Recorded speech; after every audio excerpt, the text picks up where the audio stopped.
শুভ সকাল বন্ধুরা, সকাল সকাল আরও একটা নতুন মিনি ব্লগ নিয়ে তোমাদের সামনে চলে আসলাম। এখনও ঠান্ডা আছে, তাই সকালবেলা এক কাপ ধোয়া ওঠা গরম চা খেলে বেশ ভালো লাগে। তারপর সকালে টিফিনে নিরামিষ কচুরির সাথে ঝাল ঝাল আলুর দম আর জিলিপি খেলাম।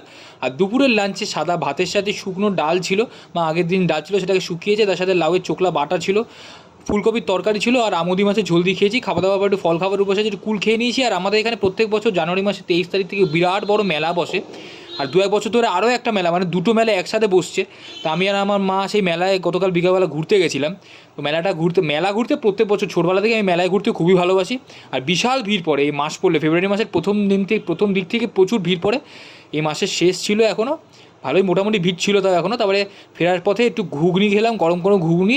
আর ফেরার পথে একটু বাদাম কটকরি, কেন মেলা থেকে ফেরার সময় প্রত্যেকেই বাদাম কটকরি বাড়িতে কিনে নিয়ে আসে। আমি বাদাম কটকরি ছোটোবেলা থেকে খেতে খুব ভালোবাসি, স্পেশালি আমি কটকরি খেতে খুব ভালোবাসি। তাই বাদাম কটকরি কিনে বাড়ি ফিরলাম। তারপরে রাতে এসে রাতের খাবারে গরম গরম রুটির সাথে আলু ফুলকপির তরকারি ছিল, দুধ ছিল, গুজিয়া ছিল, সন্দেশ ছিল। কেমন লাগলো জানিও।